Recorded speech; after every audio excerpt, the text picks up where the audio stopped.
Yo mga idol, kamusta? Sports Talk PH nga pala. Ang mga bigating laban, pag-usapan natin yan mga idol.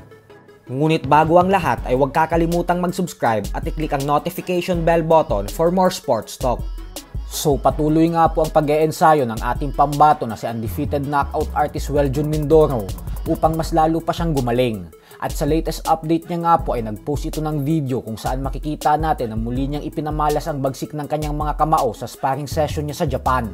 Makikita natin dito na napakalakas talaga ng mga suntok ni Mindoro, dahilan kung bakit may napakalinis itong record na 15 wins with 15 knockouts at walang talo.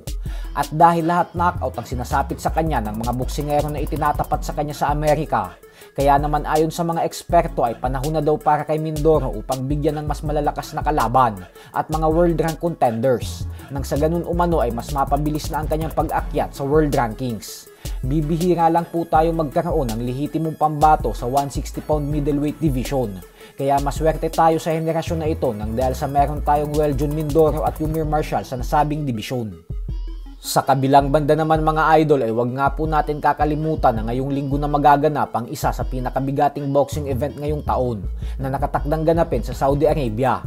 Bibida sa main event ang current undefeated WBC light heavyweight champion David Benavidez, kung saan dedepensahan niya ang kanyang titulo kay Anthony Yarde, habang sa co-main event naman ay susubukan ni Devin Haney maging isang ganap na 3-division champion dahil sasagupain niya ang current undefeated WBO welterweight champion Brian Norman Jr. Bukod dyan ay makikita din nating magtuos sa undercard ang dalawang undefeated super flyweight world champions na sila WBC, WBO and The Ring Magazine champion Bam Rodriguez at ang WBA champion Fernando Daniel Martinez para sa isang 3-belt unification fight. Dito na magkakaalaman kung sino talaga ang tunay na hari sa super flyweight division.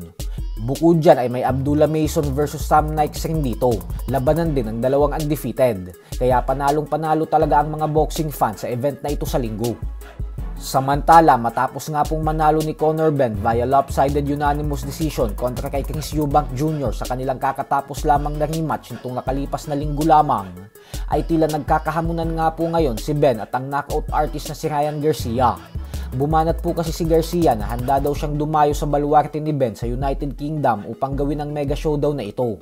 Banta pa ni Garcia na 2-0 na daw siya sa mga fighters na hawak ng promoter na si Eddie Hearn. Kaya naman kung magtutuos daw sila ni Benn, ay sisiguraduhin niya daw na si Benn ang pangatlong boksingero ni Hearn at magiging biktima niya. Banat naman ni Benn na para daw babae si Garcia nang dahil sa masyadong madaldal ang bibig nito. Puro lang daw salita si Garcia pero hindi naman umano nito napapatunayan ang kanyang tibay pagdating sa ibabaw ng lona. Ganun pa man nga po ay bagamat nagkakahamunan ng dalawa, ay ang tunay na target talaga nila ngayon ay ang current WBC welterweight champion Mario Barrios. Gawa ng parehong naghahangad ang dalawang ito na maging world champion sa 147-pound welterweight division. Pero giit ni Benn na kung hindi niya daw makuha ang laban kontra kay Barrios, ay magandang papawis daw para sa kanya si Garcia kasi gusto niya din daw itong turuan ng leksyon at patulugin sa ibabaw ng lona. So hanggang dito na lang po muna tayo mga idol.